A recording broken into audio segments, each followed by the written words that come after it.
Ich darf auch alle ganz herzlich begrüßen heute Abend zum Start in diese Evangelisation. Ich möchte mich am Anfang auch bedanken bei der Gemeinde für die Einladung, hierher zu kommen und ganz besonders, dass dieses Lied jetzt möglich war. Ja, es ist noch gar nicht so lange her, dieses Lied hat mich zu Tränen gerührt. Immer wieder neu. Der Grund war, ich war ganz schwer erkrankt im November 2021. Wie ein Blitz vom Himmel traf mich damals diese Krankheit. Ich war topfit vorher. Und dann, ich kam ins Krankenhaus, sehr wahrscheinlich eine angehende Lungenentzündung. Ich wurde behandelt, wurde mit einem Keim angesteckt. Und diese ganze Kombination führte dazu, dass ich innerhalb wenigen Tagen im Sterben lag. Daheim eine Frau mit 4 Kindern. Und das Jüngste war erst gerade geboren im Juli. Und es war dann im ersten Krankenhaus. Es waren 4 Tage vergangen. Die mussten mich verlegen. Ich kam dann in ein anderes Krankenhaus. Nach 2 Tagen sagten die können für mich nicht mehr machen. Und ich wurde dann ins künstliche Koma versetzt. 6 Wochen. An der Herz-Lungen-Maschine. Meine 74 Kilo kamen dann auf 54. Die Ärzte kämpften in der Uniklinik in Zürich um mein Leben. Ich hatte dann so geblutet in der Lunge. Die versuchten, die Lunge irgendwie da zu stabilisieren. Aber die Lunge kollabierte und es hat überhaupt keine Besserung gebracht. Aber wir glauben, tausende Geschwister aus der Schweiz, aus Deutschland, wir haben gehört, bis nach Afrika, bis nach Südamerika und andere Länder wurde gebetet. Für uns als Familie, ganz besonders für mich. Ja, 6 Wochen waren es und die Hoffnung war eigentlich wirklich nur noch ganz klein. Meine Frau betete schon, nimm ihn lieber heim, als dass er mit Schäden zurückbleibt.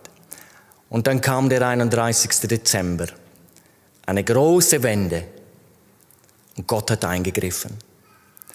Meine Werte waren auf einmal viel besser und man wusste, dass ich das überlebe. Natürlich brauchte ich noch sehr lange. Ich war also vom 14. auf den 15. November ins Krankenhaus selber gegangen und dann bis am 31. März war ich nicht zu Hause. Aber ich durfte dann nach 5 Wochen Reha, natürlich noch schwach. Ich hatte alles verloren, konnte nicht mehr selber gehen, ist ja ganz klar, keine Muskulatur mehr, nichts mehr.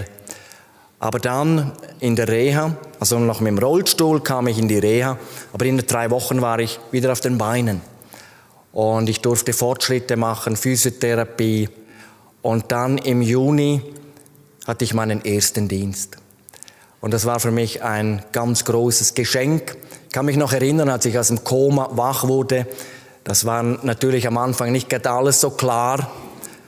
Aber dann habe ich gebetet, Herr, wenn ich jemals wieder predigen darf, über diesen Text möchte ich predigen. Den werden wir dann auch gleich hören. Und das Besondere an diesem Text, ein Bruder, ein Prediger, der war mit meiner Frau, als ich noch im Koma war, zu mir gekommen und hat über mir diesen Text gelesen. Er hatte selber früher auf Intensivstation gearbeitet. Er hatte mir später gesagt, Michael, ich habe noch nie jemanden gesehen, der so schlecht dran war wie du. Ich habe die Einstellungen der Maschine gekannt. Die waren auf 100%, 6 Liter Sauerstoff. Ich war eigentlich blau im Gesicht. Und er sei nicht so ein Wundergläubiger, aber hat Gott ein mächtiges Wunder getan. Und das glauben wir ganz fest. Und ich möchte an dieser Stelle allen, auch hier aus der Gemeinde, ganz herzlich danken für jedes Gebet. Gott hat diese Gebete erhört. Und es ist wirklich ein Wunder, dass ich wieder so zu Kräften kommen durfte und dass ich so wieder im Dienst stehen darf. Ich möchte mich an dieser Stelle noch ganz kurz vorstellen. Also mein Name ist Michael Putzi. Ich bin 49 Jahre alt, also in diesem Jahr werde ich 50. Ich habe eine wunderbare Frau, die beste Frau, die es gibt, die Felicitas. Das können jetzt natürlich andere auch behaupten. Ich habe die beste Frau und das ist ja auch sehr gut möglich. Aber ich habe wirklich die beste. Und 4 wunderbare Kinder. Jasmin, Silas, Jasmin 9, Silas 7, Julia 5, die Jüngste, die ist jetzt 2. Und wenn alles gut gehen darf, dann dürfen wir im Juni noch einmal Nachwuchs bekommen. Ja, sind wir so dankbar. Große Geschenke. Bekehrt habe ich mich im Jahre 2004. Eigentlich als ich vor einem Scherbenhaufen war. Mein Leben war wirklich durch Süchte, durch ein schmutziges Leben, muss ich sagen, so zerbrochen, dass ich keine Hoffnung hatte mehr und mir einfach überlegte, mit wem kann ich reden, der mir die Wahrheit sagt. Und dann gingen meine Gedanken zurück, 16 Jahre damals, Religionsunterricht, da habe ich gar nie so aufgepasst, hat mich auch gar nicht so interessiert. Aber da war ein Mann, ein Bekehrter, ein wiedergeborener Lehrer und der ist mir einfach aufgefallen, er war ganz ein besonderer Mann und der hatte mal im Unterricht erzählt, wie sich sein Leben durch Christus verändert hat. Und jetzt, als ich an dem Punkt war, wo ich diese Sinnfrage stellte, eben kam er mir in den Sinn, wir konnten uns treffen.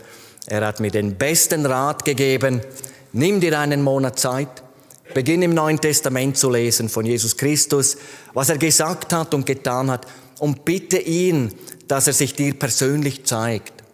Wenn nichts kommt, kannst du die Bibel weglegen, dann gibt's nichts. Das war eine gewagte Aussage, aber die hat mich so getroffen, dass ich dachte, was ist schon ein Monat? Und da begann ich, die Bibel zu lesen und der Herr hat mir die Augen geöffnet über mich selber, aber ganz besonders, wer Jesus Christus wirklich ist. Und ich durfte dann nach einem zweiten Treffen mein Leben ganz allein daheim, ich hatte es verstanden, ich hatte Sündenerkenntnis und ich wusste, ich bin verloren, aber ich will gerettet werden. Und dann habe ich mich bekehrt zu Hause. Ich habe Jesus Christus um Vergebung all meiner Schuld gebeten, habe ihn angenommen, habe ihm die Herrschaft über mein Leben ausgeliefert und da tat Gott auch ein großes Wunder. Ich war in Alkoholsucht über Jahre und ich war in diesem Moment befreit worden. Das war ein mächtiges Eingreifen und ich wusste, ich bin frei vom Alkohol. Und das andere war diese Gewissheit des ewigen Lebens, die kehrte in mein Herz ein und ich wusste, dieser Jesus kann mir niemand mehr nehmen. Es war übrigens auch, bevor sie mich intubiert haben, als ich noch mit meiner Frau telefoniert habe, mit ihr über meine eventuelle Beerdigung gesprochen habe. Ich habe ihr gesagt, Schatz, ich habe so einen Frieden in mir. Und wenn ich jetzt gehen muss, natürlich würde ich gerne noch bleiben. Ich weiß, wo ich hinkomme. Und das war die Auswirkung dieser Entscheidung damals vor 17 Jahren, jetzt sind es dann 20 Jahre, diese ganz bewusste Entscheidung für den Herrn Jesus Christus. Und das ist so mein Wunsch auch für diese Evangelisation, dass das eben auch Menschen, die das noch nicht erlebt haben, in diesen Tagen erleben, dass sie Mut haben, vielleicht auch ein innerer Kampf da ist, aber dass sie Mut haben, zu diesem Jesus zu kommen. Wenn dann der Aufruf kommt, nach vorne zu kommen oder in die Seelsorge, dass sie dann kommen, dass Jesus Christus der ist, den sie eben jetzt auch ganz persönlich annehmen wollen. Ich wünsche mir auch für die Christen, dass einfach auch den Christen bewusst wird, wie mächtig diese Erlösung ist. Vielleicht ganz neu wir uns ihm weihen.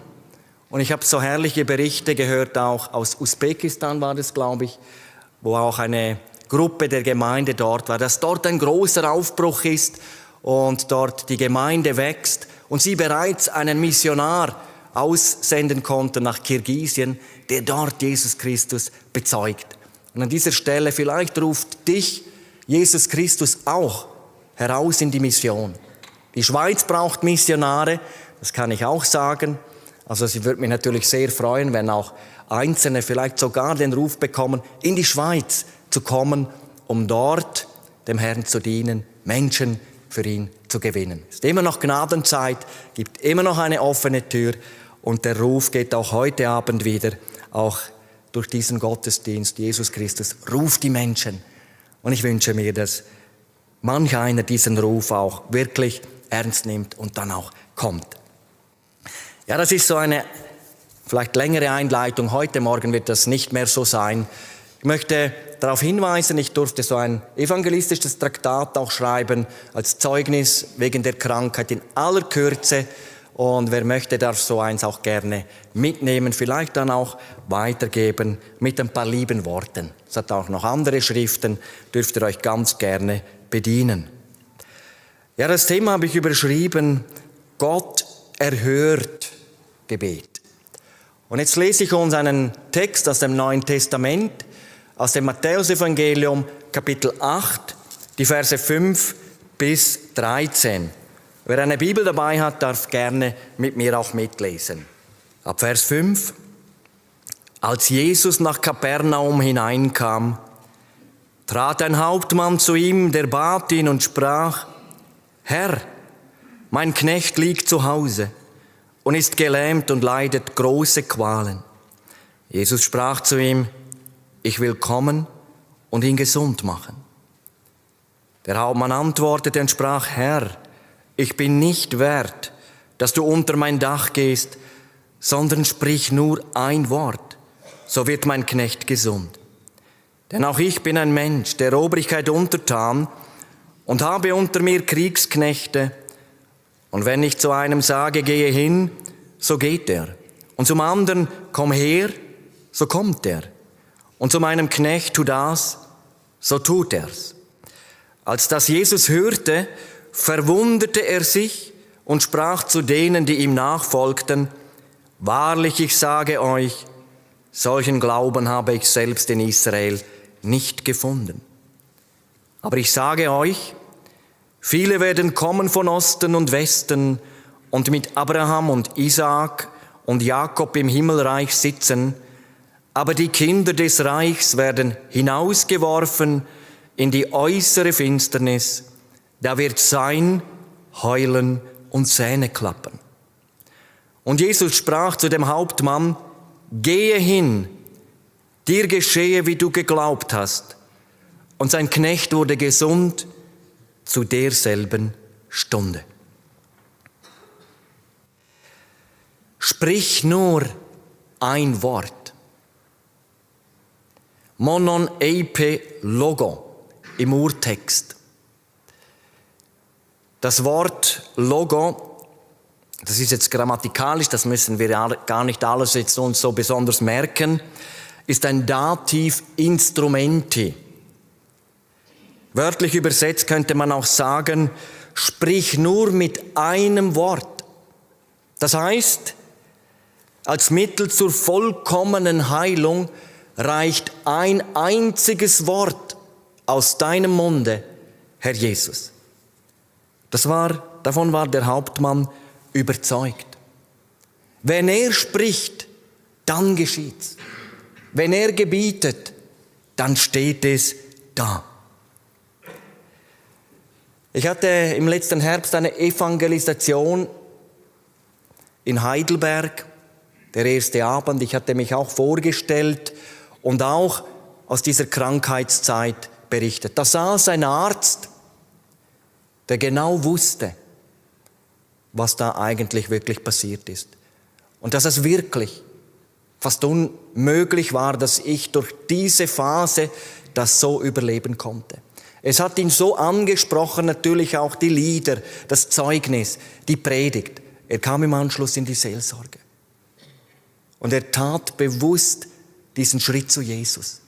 Wurde dann noch eingeladen, wir hatten noch Gemeinschaft bei ihnen zu Hause. Der Sohn war schon bekehrt, ein brennendes Herz für Jesus Christus. Sicherlich hat er viel gebetet für seinen Vater, aber jetzt hat auch der Vater Jesus Christus gefunden oder der Herr hat ihn gerufen und gefunden.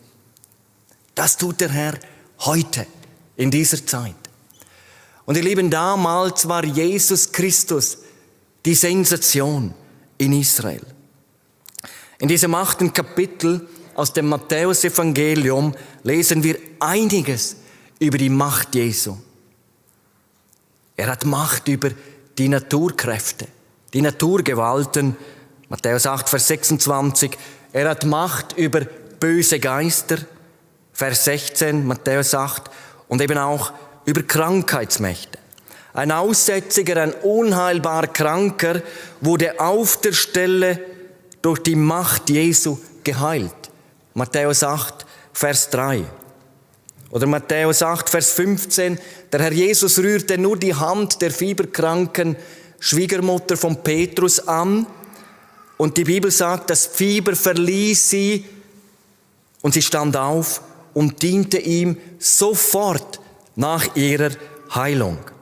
Wir sehen im Parallelkapitel Lukas 4, Vers 38, dass es eine Gebetserhörung war. Dort steht, sie baten ihn für sie, für die Schwiegermutter. Ihr Lieben, Jesus hat Tausende geheilt. Matthäus 15, Vers 31, sodass, Originaltext, die Volksmenge sich wunderte, als sie sahen, dass Stumme redeten, Krüppel gesund wurden, Lahme gingen und Blinde sahen und sie verherrlichten den Gott Israels. Und jetzt hört, und doch hätte es das Grundproblem von uns Menschen nicht lösen können.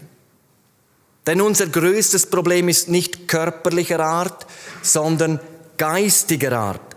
Denn vom Sündenfall lebt jeder Mensch getrennt von Gott. Er ist geistlich tot. Und wenn er in seiner Schuld, in seiner Sünde, in diesem von Gott getrennten Zustand stirbt, dann geht er ewig verloren. In die ewige Nacht, in die ewige Verdammnis. Also dieser geistige Tod müsste überwunden werden. Die Trennung von Gott aufgehoben werden. Unsere Schuld musste bezahlt werden. Und darum gibt es eben noch eine Tat durch Jesus vollbracht, die alle anderen Taten bei weitem überragt haben. Es war seine Tat am Kreuz von Golgatha. Als er bereit war, als Stellvertreter für uns Menschen freiwillig an dieses Kreuz zu gehen. Und er war bereit, die Sünde der ganzen Welt auf sich zu nehmen und für unsere Übertretungen und Sünden zu sterben. Und der himmlische Vater hat dieses Opfer angenommen und bestätigt als vollkommen gültig, dass er ihn am 3. Tag aus den Toten auferweckt hat und zum Retter der ganzen Welt bestimmt hat. Es liegt also an uns, dieses Angebot einmal anzunehmen. Tun wir es nicht, droht uns der ewige Tod in der Hölle. Aber Gott will, dass wir uns für das ewige Leben in Jesus Christus entscheiden. Darf ich an dieser Stelle schon einmal die Frage stellen, hast du Jesus Christus und sein Heil mal ganz persönlich für dich angenommen? Wenn nicht, ich lade dich ganz herzlich ein. Im Anschluss an diese Predigt, wenn wir noch ein Lied dann hören, unten im Seelsorgeraum, dort möchte ich anhand der Bibel, anhand einer Zeichnung einfach mal erklären, was die Bibel über die Rettung sagt, wie man ganz sicher sein darf, dass man gerettet ist. Und ich lade alle dazu ein, die das noch nicht erlebt haben. Auch die Kinder. Aber ich freue mich. In den letzten Evangelisationen haben sich besonders junge Menschen bekehrt. Auch Kinder. Ihr Lieben, Jesus war wirklich die Wucht. Jetzt könnte man natürlich sagen, ja, das war damals so. Nein, es ist heute noch so. Jesus Christus gestern, heute und in alle Ewigkeit derselbe. Hebräer 13, Vers 8. Und er kann heute noch genauso heilend eingreifen wie damals, aber er muss es nicht. So wie Jesus damals nicht alle körperlich geheilt hat, so ist es auch heute. Denken wir, damals die Situation am Teich Bethesda, da waren viele Schwerkranke. Sie waren zum Teil jahrelang, jahrzehntelang krank und der Herr Jesus hat nur einen geheilt, die anderen nicht. Oder Paulus, er hatte ein Leiden, 3-mal hat er gefleht um Gnade, dass der Herr ihm dieses Leiden wegnimmt. Er beschreibt es, dass ein Engel Satans, also ein Dämon, ihn mit Fäusten schlage. Und was hat der Herr geantwortet? Lass dir an meiner Gnade genügen, denn meine Kraft ist in den Schwachen mächtig. 2. Korinther 12, Vers 9. Wir haben keine Verheißung, dass wir immer von Krankheit geheilt werden, hier in diesem Leben. Der Ort, wo es einmal keine Krankheit mehr gibt, das ist die Herrlichkeit beim Herrn, der Himmel. Und Gott möchte, dass wir dieses ewige Ziel alle erreichen. Und was braucht es dazu? Der Mensch muss eigentlich 3 Phasen durchlaufen hier in diesem Leben. Er muss eine Bekehrung erlebt haben und er muss eine Wiedergeburt erlebt haben. Ja, was ist das eigentlich? Bekehrung ist eher die menschliche Seite der Errettung, Wiedergeburt ist die göttliche Seite der Errettung. Bei der Bekehrung gibt der Mensch, bei der Wiedergeburt gibt Gott. Bei der Bekehrung gibt der Mensch nämlich seine Sünden, er bekennt sie, Jesus vergibt sie ihm. Bei der Wiedergeburt gibt Gott das neue Leben in Jesus Christus. Wenn ich ihn bewusst aufnehme als Herrn und Retter, dann kommt Jesus Christus durch den Heiligen Geist in dieses Leben hinein. Er wird wiedergeboren, er wird ein Kind Gottes. Das sind die 2 Dinge, die wichtigen Dinge. Aber dann heißt es, ohne Heiligung wird niemand den Herrn sehen. Dass wir dranbleiben, auch in den schweren Zeiten. Wir haben auch gehört, dass eben schwere Zeiten auch oft das bewirken, dass wir nahe zum Herrn kommen. Ich hatte auch viel Zeit, um nachzudenken, diesen wochenlangen Aufenthalt im Krankenhaus. Und da ging auch manch ein Gebet über meine Lippen. Manche Dinge, die ich einfach erkannt habe, die müssen ein bisschen anders laufen. Gott erhört Gebet. Wir haben gelesen, der Herr Jesus kam nach Kapernaum. Kapernaum liegt am Nordwestufer des Sees Genezareth. Und zur Zeit Jesu war dieses Gebiet sehr reich bevölkert. Durch die Fischerei und Landwirtschaft war Kapernaum von großer Bedeutung. Und hier lebten Menschen aus allen Gesellschaftsschichten, Großgrundbesitzer, Kaufleute, Zöllner, ein römischer Militärposten war in Kapernaum stationiert. Die damalige internationale Handelsroute Via Maris von Ägypten nach Damaskus führte genau durch Kapernaum. Tausende Menschen haben damals Jesus Christus gesehen. Und hier ganz in der Nähe hielt er auch die Bergpredigt, die größte Predigt, die je gehalten wurde. Kann man nachlesen, Matthäus 5 bis Matthäus 7. Und jetzt hier in Matthäus 8 kommt er nach Kapernaum. Es war sozusagen seine Wahlheimat. Unser Text sagt uns, dass ein römischer Hauptmann, ein Centurio, das heißt ein Befehlshaber über 100 Soldaten, zu Jesus kommt. Und wir wollen mal auf ein paar wichtige Hinweise achten für erhörliches Beten, das wir hier beim Hauptmann sehen können und auch daraus lernen können. Erstens, er kommt zur richtigen Person, zu Jesus. Er hätte zu keinem anderen, zu keinem Besseren kommen können als zu Jesus Christus. Der Herr Jesus ist in allem die erste und beste Adresse. Und mit jeder Not dürfen wir zu diesem Herrn kommen, im Glauben zu ihm kommen. Wir lesen, dass die Krankheit des Dieners sehr schwer war. Im Parallelbericht in Lukas 7 wird das noch einmal geschildert, steht sogar, dass der Knecht im Sterben lag. Und der Hauptmann kommt mit seinem Anliegen zum Herrn Jesus. Die Bibel sagt, er bat ihn. Dieses griechische Wort bedeutet ernsthaft bitten, herbeirufen. Es war ein regelrechter Hilferuf. Herr, mein Diener liegt zu Hause gelähmt und wird schrecklich gequält. Im Parallelbericht steht, dass er durch Älteste der Juden zu Jesus gesandt und gebeten hat, inständig gebeten hat. Dieses griechische Wort könnte man auch übersetzen, eifrig, eindringlich, eilig gebeten haben. Und der Herr Jesus spricht postwendend eine sichere Zusage aus. Ich komme und will ihn heilen. An dieser Stelle möchte ich auch erwähnen, dass wir manchmal lange beten müssen, mit Ausdauer beten müssen, geduldig beten müssen. Als das bei mir so schlimm wurde, eben nach wenigen Tagen wirklich, ich vor dem Sterben da lag, hat meine Heimatgemeinde eine tägliche Gebetsstunde eingeführt. Da kamen jeden Tag Leute und haben gefleht.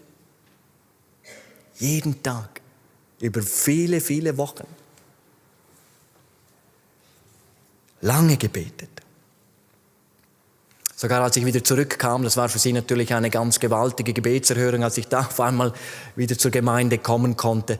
Und diese Gebetszeit ging einfach weiter, um Gott zu loben. Es waren auch andere. Wir haben eine Schwester, die an Krebs erkrankt ist. Und für sie beten wir heute, auch immer noch natürlich. Sie ist immer noch da, hat manchmal auch große gesundheitliche Herausforderungen. Wir wollen weiter beten, wollen auch erwartungsvoll beten. In der Bibel wird uns ein Gemeindegebet geschildert in Apostelgeschichte 12, Vers 5. Dort geht es darum, Petrus wurde verhaftet und ihm drohte eigentlich die Exekution. Und jetzt in dieser Nacht, die Gemeinde war zusammen und dann wurde gebetet. In der Elberfelder Übersetzung steht anhaltend, in Schlachter 2000 unablässig, Luther ohne Aufhören haben die gebetet. Das griechische Wort ektenos bedeutet ausgestreckt, mit höchster Intensität. Also es geht nicht um einen Zeitfaktor, sondern um die Intensität. Es ist dasselbe Wort wie in Lukas 22, Vers 44, wo der Herr Jesus im Garten Gethsemane mit dem Tode rang, dass sein Schweiß wie Bluttropfen auf die Erde herabtropfte. Die beste Übersetzung wäre vielleicht inständig intensivstes Gebet. Ja, sie wollten Petrus zurückhaben. Und wir sehen, Gott erhört solches Gebet. Vielleicht ist dein Ehepartner noch nicht gerettet. Er lebt immer noch sein eigenes Leben, ist auf der breiten Straße Richtung ewige Verlorenheit unterwegs. Vielleicht ist ein Arbeitskollege dir ein großes Anliegen. Bring es ins Gemeindegebet. Gott hat eine große Verheißung auf das Gebet in der Gemeinde gelegt. Und für Gott gibt es kein Unmöglich und keine unheilbaren Krankheiten. So sagt es der Herr Jesus, bei Gott sind alle Dinge möglich. Nachdem ich wieder gesund geworden bin, war ich in einer Gemeinde. Ich habe auch erfahren, da haben auch viele gebetet. Im Anschluss an den Gottesdienst kam so ein älterer Bruder auf mich zu. Wir kannten uns schon. Dann hat er mir erzählt, wie das für ihn war. Er hat immer gebetet, intensiv gebetet. Nichts habe sich verändert. Und dann hat er gesagt, Herr, ich bete und es passiert gar nichts. Wie soll ich dann beten, dass der einfach aus dem Krankenhaus jetzt rausgeht? Und es war so, wie der Herr zu ihm gesprochen hat, mach doch das mal. Und hat er so gebetet. Und während Tränen so über seine Wangen kullerten, sagt er, und ein paar Tage später haben wir erfahren, dass eine Wende gekommen ist. Es weiß nur Gott, auf welche Gebete er dann auch geantwortet hat. Oder ein anderes Beispiel, es war in meiner Heimatgemeinde. Ich kam dann auch in eine Gemeinde, da war eine Mittagsgebetsstunde. Ich war im Außendienst damals tätig als Fliesenverkäufer. Und in der Gebetsstunde war ich immer dabei. Und da waren wir nur zu zweit. Aber da, wo 2 oder 3 zusammen sind, sagt der Herr, da bin ich in der Mitte. Und wir haben auch ausgetauscht und das war eine ältere Frau, eine ältere Schwester. Die hat mir dann erzählt, wie sie eine schwere Diagnose hatte. Es war schon länger her, ein Hirntumor. Und ein bösartiger Hirntumor. Die Gemeinde hat dann gebetet. Sie wurde nach Jakobus 5 gesalbt, auch über ihr wurde gebetet von der Leitung. Und dann wurde sie dann ins Krankenhaus, oder sie musste dann ins Krankenhaus und musste dann vorbereitet werden, durfte nichts essen mehr. Und dann in diesem Vorbereitungssaal auf einmal sei da jemand gekommen mit Essen. Und sie sagte, ja, ich darf ja nicht essen, ich werde jetzt operiert. Ja, der Oberarzt kommt gleich. Und dann kam er mit dem Röntgenbild. Das kann man nicht erklären. Da ist kein Tumor mehr sichtbar in ihrem Kopf. Sie hat das mir erzählt und der Herr hat sie geheilt. Auf Gebet hin. Und ich erinnere mich, die Frau, wenn wir Gebetsgemeinschaft hatten, wie die dem Herrn gedankt hat. Sie hat eigentlich für alles gedankt. Für die guten Sachen, auch für die Schwierigkeiten. Das ist mir sehr geblieben. Mittlerweile ist sie beim Herrn. Im Blick auf die Erhörung des Gebets des römischen Hauptmannes. Zweitens, er kommt mit der richtigen Haltung zu Jesus. Er spricht in Matthäus 8, Vers 8, Herr, ich bin nicht würdig, dass du unter mein Dach trittst. In Lukas 7, Vers 7, darum habe ich mich selbst auch nicht für würdig gehalten, zu dir zu kommen. Nach dem Bericht in Lukas 7 hätte sich dieser Hauptmann eigentlich etwas einbilden können auf sein sehr vorbildliches Leben. Seine Bitte entsprang aus purer Nächsterliebe. Wir lesen dort, dieser Knecht war ihm viel wert. Und einige Älteste der Juden, sie sagten über ihn, er ist würdig, er liebt unsere Nation, er hat sogar uns diese Synagoge erbaut.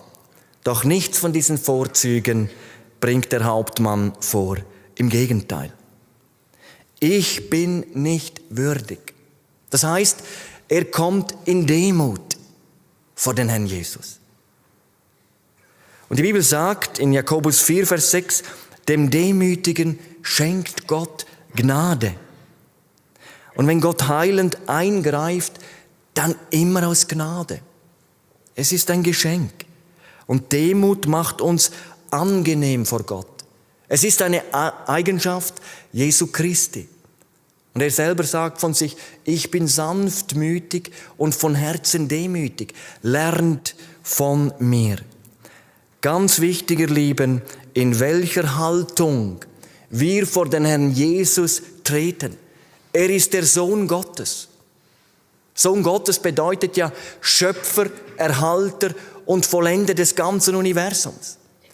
Sohn Gottes bedeutet Sieger über Vergänglichkeit und Tod. Sohn Gottes bedeutet die zweite Person der Gottheit. Und denken wir ganz besonders auch heute Abend. Er begann ja seinen Dienst circa mit 30 Jahren. Und dann diese 3 Jahre Dienst in großer Vollmacht. Er hat ja nur Gutes getan. Und dann wurde er verhaftet. Und er hat nicht Einspruch eingelegt. Er wollte sogar dieses Kreuz selber an die Richtstätte tragen, aber brach dann zusammen. Er war schon schwer gezeichnet. Und dann wurde er auf dieses Kreuz gelegt. Und dann kam dieser römische Soldat mit Hammer und Nägel, setzte beim Handgelenk an und dann schlug er diesen Nagel durchs Handgelenk. Das Blut spritzte. Dann durch die Füße. Die Hände, die die Sterne formten, waren durchbohrt. Dieses edle Haupt wurde durchstochen mit einer Dornenkrone. Und so war er freiwillig an dieses Kreuz gegangen. Die Bibel sagt, so sehr hat Gott die Welt geliebt. Da sind wir Menschen gemeint. Dich lieb, dass er seinen Sohn opferte, dahingab. Damit jeder, der an ihn glaubt, nicht verloren geht, sondern das ewige Leben empfängt. Wir sehen, der Hauptmann kommt in der richtigen Haltung. Er kommt mit einer großen Achtung vor Jesus Christus. Er kommt in Demut. Und ein dritter Punkt, er kommt im Glauben an die Allmacht Jesu Christi. Matthäus 8, Vers 8. Sprich nur ein Wort und mein Diener wird gesund. Und er begründet seine Aussage damit, dass auch er unter Befehlsgewalt steht. Dieses griechische Wort, Befehlsgewalt, Exousia, Vollmacht, Autorität, Gewalt. Mit anderen Worten, du brauchst nicht unter mein Dach zu treten. Da, wo mein Knecht da niederliegt. Wer Autorität besitzt, muss für die Aktion nicht selber vor Ort präsent sein. Es reicht, wenn du nur ein Wort zur Heilung aussprichst, von dort, wo du gerade bist. Wow. Wir wollen uns mal die Frage stellen, ist das nicht zu hoch gegriffen? Ein Wort. Gibt es dann Berichte über das Wirken Jesu, wo der Herr nur mit einem oder mit wenigen Worten Großes getan hat? Ja, viele. Ich möchte mal ein paar nennen. Als es Abend geworden war, brachten sie viele Besessene zu ihm, dämonisch geknechtete Menschen. Und er trieb die Geister aus mit einem Wort. Griechisch wieder Dativ Instrumenti. Da steht nur das Wort Logo. Mit einem Wort. Oder der Aussätzige Matthäus 8, Vers 3, der zu Jesus kam, sich vor ihm niederwarf und sprach, Herr, wenn du willst, kannst du mich reinigen. Und dann steht, Jesus streckte die Hand aus, rührte ihn an und sprach, Telo, ich will. Und er war gereinigt. Markus 4, Vers 39, die Stelle, wo die Jünger mit dem Herrn Jesus auf dem See Genezareth in einen mächtigen Sturm geraten. Der Herr schläft in diesem Boot, sie wecken und bitten ihn.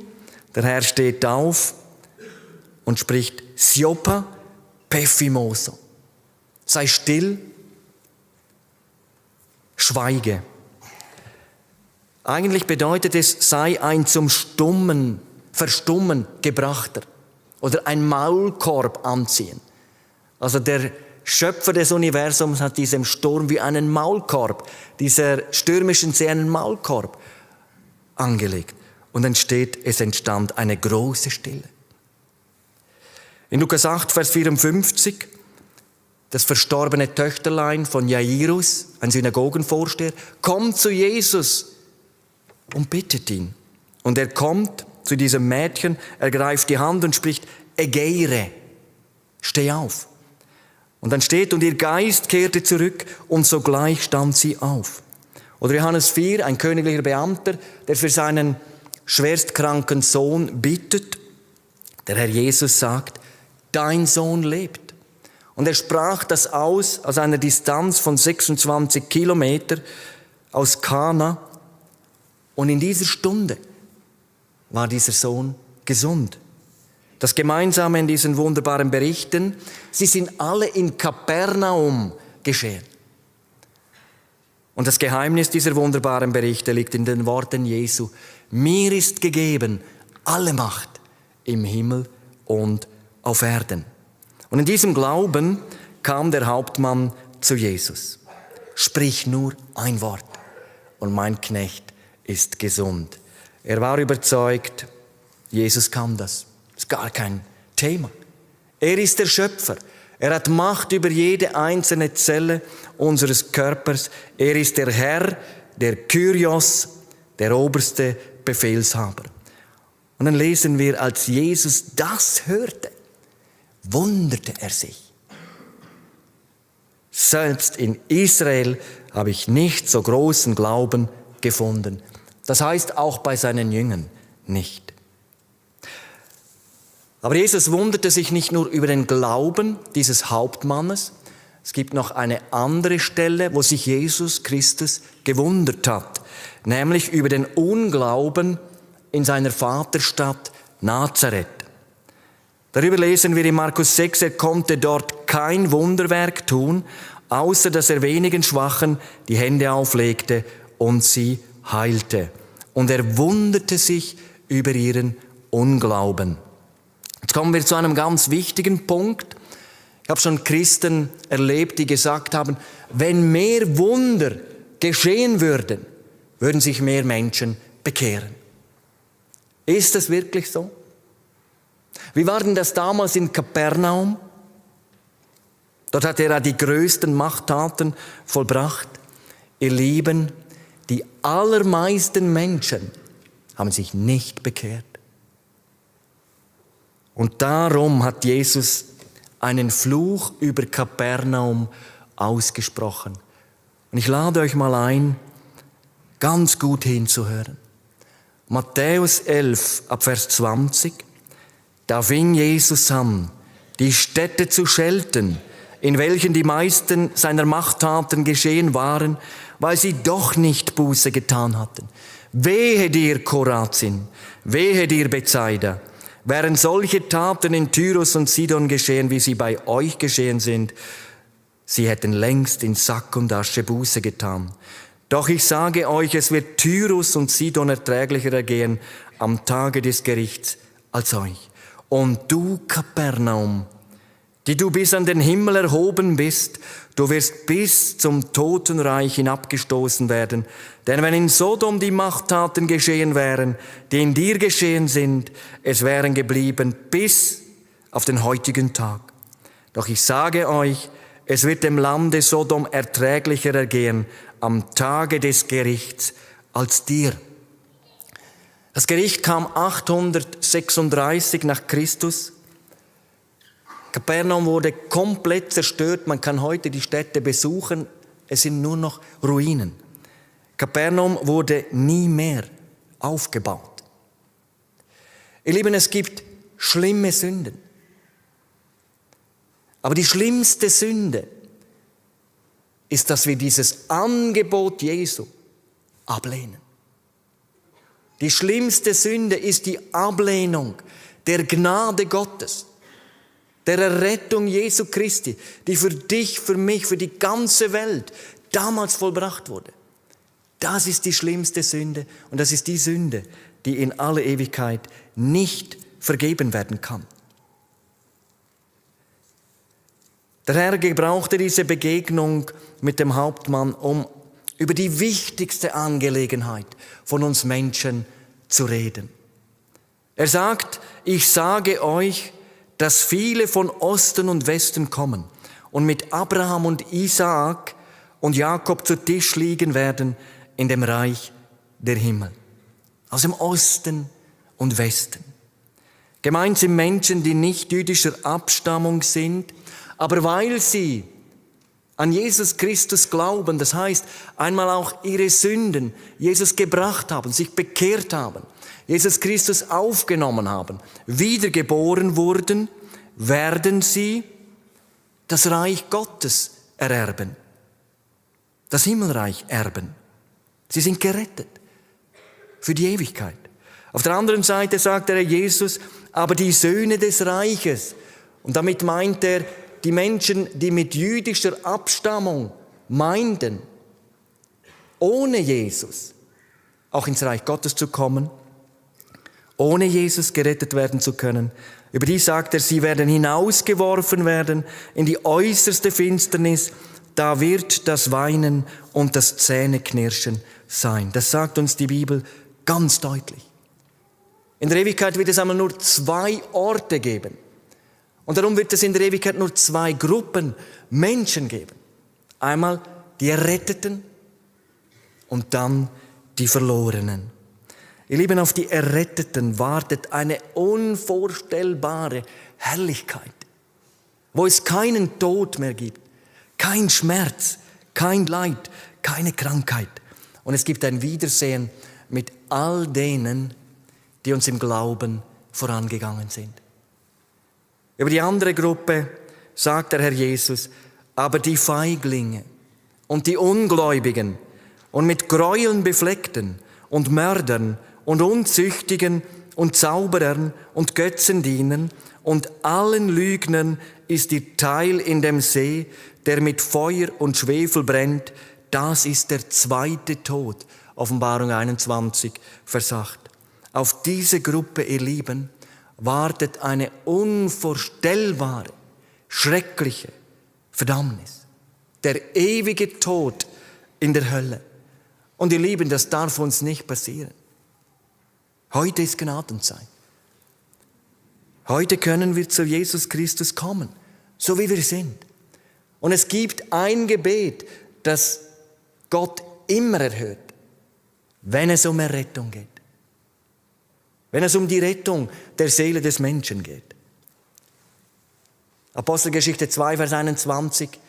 Jeder, der den Namen des Herrn anruft, wird gerettet werden. Eine ganz große Verheißung. Wir haben heute gehört, dass ein Gebet um Heilung eines Menschen erhört wurde. Der Hauptmann, sein Diener, wurde gesund. Der Jesus sagt, geh hin und dir geschehe, wie du geglaubt hast. Und der Diener wurde gesund in jener Stunde. Aber nicht jedes Gebet um Heilung wird von Gott erhört. Ich habe eingangs erzählt, dass ich durch einen wunderbaren Mann, meinen Religionslehrer, Jesus finden durfte. Etwa zur gleichen Zeit musste er auch ins Krankenhaus, kam dann wieder nach Hause. Ich habe auch gehört, es wurde auch für ihn gebetet. Alle sind durchgekommen. Dann musste er nochmal ins Krankenhaus. Und völlig unerwartet war er in der Ewigkeit. Man hat anscheinend auch nicht richtig herausgefunden, was der Grund war. Etwas über 60. Ein sehr gesegneter Bruder. Ich habe diese Abdankungsfeier aus der Reha per Livestream miterlebt. Mir sind die Tränen nur so geronnen. Und es wurde dann gesagt, er war eine Fackel für den Herrn. Als hat er Menschen den Weg zu Jesus gezeigt, vielen einfach auch geholfen, auch den Christen. Jetzt ist diese Fackel weitergegeben worden und der Prediger sagte, jetzt sollst du diese Fackel weitertragen. Und damals, als ich frisch im Glauben war, hat sich manchmal Zeit genommen, ich durfte bei denen zu Hause sein. Über Fragen haben wir geredet, ich habe erzählt, was ich so erlebe mit dem Herrn. Und er hat mich immer wieder ermutigt, mir manchmal so eine E-Mail geschrieben und dann so einen prägnanten Gedanken oder eben so sehr sinnvolle Verse. Eines war zum Beispiel ein Mensch kann in den Himmel kommen, auch ohne Gesundheit, ohne irdische Ehren, ohne Diplom, ohne Freude, ohne Freunde, aber niemals ohne Christus. Das war so eine Botschaft, die er mir mal geschickt hat. Ja, komme zum Schluss. Noch ein ganz wichtiger Gedanke. Ich denke, in den allermeisten Fällen, wenn es um wichtige Entscheidungen geht, will Gott, dass wir uns Zeit nehmen. Ausreichend Zeit nehmen, bevor wir die Entscheidung treffen. Aber es gibt eine Sache, wo er uns zur Eile mahnt. Nämlich, wenn es um das Heil geht. Eile, errette deine Seele, spricht der Herr. In 1. Mose 19, Vers 17. Eile, errette deine Seele. Es gibt eine Sache, wo der Herr uns zur Eile mahnt. Wir wissen nicht um ein Morgen. Und durch diese Krankheit wurde mir so bewusst, ich war topfit, wie schnell es gehen kann. Und der Tod meldet sich nie an. Der kann plötzlich eintreten. Darum rufe ich heute dich, wenn du noch nicht zu Jesus Christus gehörst, noch nie eine bewusste Entscheidung getroffen hast, komm heute. Oh, mach es heute. Ich möchte dir nur eine Hilfe sein. Noch das eine oder andere erklären. Und wenn du heute zu diesem Jesus kommst, dann wird er deine Sünden vergeben. Er will nie mehr daran denken. Deine Lasten abnehmen. Wenn du heute bereit bist, ihn als deinen Herrn und Heiland anzunehmen, ihm die Herrschaft zu übergeben, dann wirst du heute errettet nach Hause gehen. Und das ist das größte Wunder, ihr Lieben, wenn ein Mensch von Neuem geboren wird. Wenn er diese Gewissheit des ewigen Lebens empfängt. Und das wünsche ich dir, wenn du das noch nicht erlebt hast, dass du heute kommst. Wir dürfen kommen, wie wir sind, so wollen wir es singen im Lied.